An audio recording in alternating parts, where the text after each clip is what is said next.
ლევან, მადლობა თქვენ რომ ხართ გადაცემის სტუმარი. როგორია თქვენი პოზიცია? ანუ მაგალითად პირდაპირ გეტყვით დღის ამბებში 2 საათზე რეზო შავიშვილმა თქვა რომ ეს ყველაფერი ტოვებს იმის განცდას რომ დაჭერილი 5 ადამიანი არის უკვე პირდაპირ თქვა ხელისუფლების პოლიტიკური პატიმარი. რას ფიქრობთ თქვენ? პირველ რიგში მოგესალმებით თქვენს მაყურებელს. დიდი მადლობა ინგა გადაცემაში მოწვევისთვის. ძალიან მოკლედ შევეცდებით ჩვენი პოზიცია დავაფიქსიროთ. რა თქმა უნდა, მე ჩვენ ვფიქრობთ რომ ეს არის პოლიტიკურად მოტივირებული საქმე და ამაზე დარწმუნებული ვარ საზოგადოების დიდი ნაწილიც ამ აზრზეა.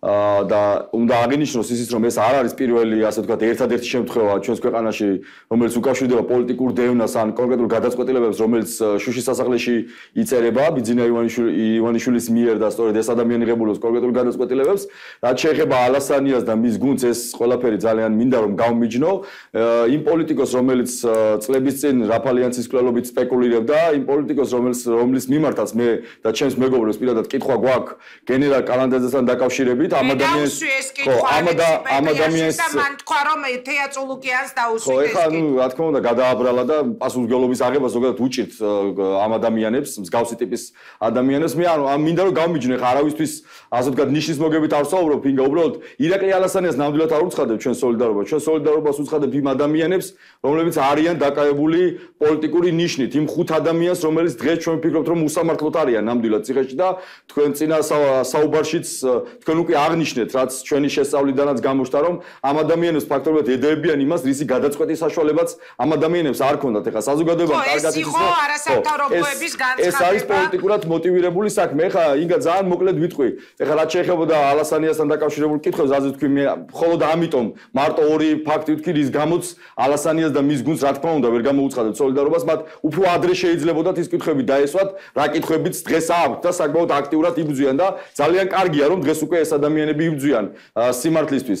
რაც შეეხება პრობლემას, რომელიც მოუგვარებელია ინგა და ამ პრობლემას ჩვენ წლებია უკვე, ხო? წლებია ვსაუბრობთ პოლიტიზირებულ სასამართლოზე, წლებია ვსაუბრობთ უკვე იმაზე, რომ კონკრეტული ხელისუფლებები ერევიან პროკურატურის საქმიანობაში, ერევიან სასამართლო ხელისუფლებაში, ამაზე უკვე დაიღალა საზოგადოება, ამაზე საუბრობთ და ჩვენ ვფიქრობთ, რომ ძალიან მარტივი გამოსავალია უნდა გატარდეს კონკრეტული რეფორმა და არა შეიქმნას რაღაც კომისიები, შემდეგ იმ კომისიები, აი მაგალითად, როგორც აკეთებს თეატრულუკია, ჩვენ თუ გვინდა სასამართლოს რეფორმა მივიღოთ, მაგალითად, ჩვენ ვფიქრობთ, რომ სამოქალაქო და ადმინისტრაციული მიმართულებით სააპელაციო სასამართლოს მოსამართლეები უნდა იყვნენ ვენის და ლონდონის მოსამართლეები, ვისთანაც კითხვა არ ექნება საზოგადოებას და სისხლის სამართალში მაგალითად გერმანიის მოსამართლეები, რომლებიც ასევე სააპელაციო სასამართლოს მიმართულებით მიიღებენ გადაწყვეტილებას. რეფორმაზე სხვა დროს ვისაუბროთ. და ეს ვიტყვი კიდე, ინგა, რო ყოფილიყო დღეს საქართველოში მექანიზმი, რომელიც გულისხმობს საზოგადოებრივ პროკურორს, ეს კითხვები ამ საქმესთან დაკავშირებით აიგნებოდა იგივე ალასანიას გუნდს და იმ ადამიანს, რომელიც ფიქრობენ, რომ ეს ადამიანები არიან უკანონოდ, მათ შორის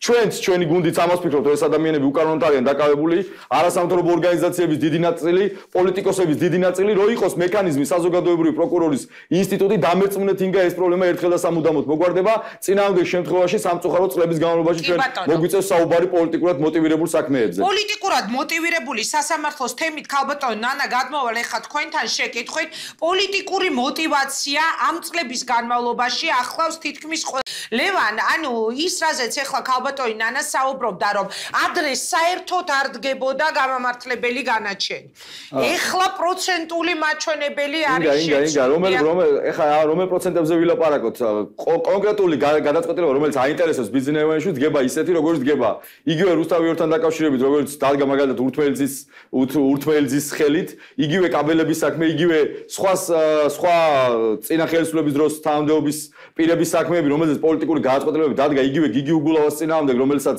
არა მარტო მე, არა მარტო საზოგადოების ნაწილი, თელ საერთაშორისო ორგანიზაციებს აქვს კონკრეტული კითხვისნიშნები, ხა ჩვენ ადმინისტრაციული და სამოქალაქო დავებზე ხო არ ვსაუბრობთ, სადაც თავის დროზე დამერწმუნეთ, რომ ნამდვილად დგებოდა მაშინაც გამამართლებელი განაჩენი, რომელ პროცენტულ მაჩვენებელზე ვსაუბრობთ. დღეს რომ სასამართლო არის მთლიანად პოლიტიზირებული და სასამართლო ექვემდებარება ერთი კონკრეტული ადამიანის ახირებას და კაპრიზებს ეს არის ფაქტი და ამას ვერ გაიქცევა ვერავინ. ოღონდ ინგ ამას ვერ შეცვლის ვერავინ, ვერც ერთი ხელისუფლება ვერ შეცვლის, სანამ იქნება მექანიზმი და სისტემა იმის, რომ ხელისუფლება შეეძლება ამაში ჩარევა.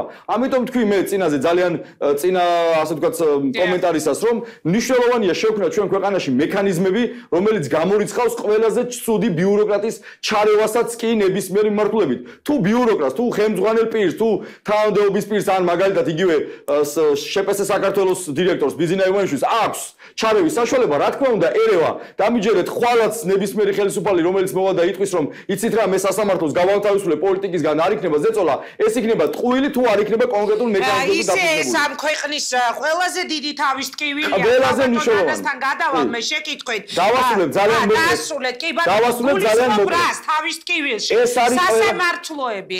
ქვეყანა სადაც მუდმივად სასამართლოს გამო ქონდა ძირითად შემთხვევაში გადაწყვეტილებები, იმ წლებშიც ეხლაც არის უკვე ესეთი ისინი პრეტენზია ხელისუფლების მიმართ, რაც აწყობდა ხელს. ინდა არა მარტო პოლიტიკური, მუდმივი турბულენცია ქვეყანაში იგივე ეკონომიკის მიმართულებით, სადაც არის სამართლიანი გარემო, სადაც ხელისუფლება შეუძლია რომ სასამართლოზე მოახდინოს ზეწოლა და უამრავი ფაქტი ჩამოთვალე, ეხლა მე სადაც კონკრეტული პოლიტიკური ჩარეულები მოხდა და პოლიტიკური გადაწყვეტილებების მიუხედავად, მანამდე არც სამართალი გასწორდება ქვეყანაში, არც ეკონომიკა გასწორდება, ვერც ჩვენ ვერ გავსწორდები და 24 საათი დავჭამთ ერთმანეთს, ვიჩხუბებთ, ვიღაცას მოეწონება, ვიღაცას არ მოეწონება, ჩემი აზრით, ჩვენ ვფიქრობთ, რომ ეს ყველაფერი არის დასასრულებელი, არის კონკრეტული მექანიზმების შესაქმნელი, რომელიც გამორიცხავს ყველაზე ცუდი ბიუროკრატიის ჩარევასაც კი.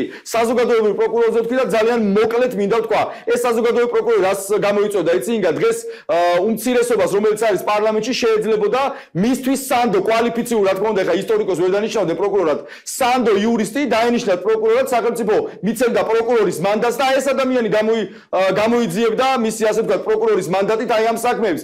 აქ ყოველგვარი კითხვის ნიშანი, ყველანაირი სპეკულაციები დავთავრდებოდა სახელმწიფოს მხრიდან ჩარო. თუ ესეთი მექანიზმები ჩვენ არ შევქმნით, მუდმივად იქნება ესეთი турბულენცია. თუმცა მიიჩნევს, რომ რომ არ ყოფილიყო კოაბიტაცია, რომ არ დაეტოვებინა ძველი მოსამართლეები. კაბატონი ნანა იმასაც საუბრობს, რომ შევჭამოთ, დავჭამოთ ერთმანეთი ნაციონალ მოძრაობის მომხრეები, დავიჭიროთ, ჩავყავოთ ან ყველა ის ადამიანი, რომელიც კაბატონ ნანას არ ეთანხმება, ისინი უნდა გავასამართლოთ. ეხლა ამაზე კომენტარი მე მგონი სასაცილოა. კიდევ ამ არ ვაპირებ ამ აგრესიას შეყოლას. მე მოუწოდებ სუპელას საზოგადოებას.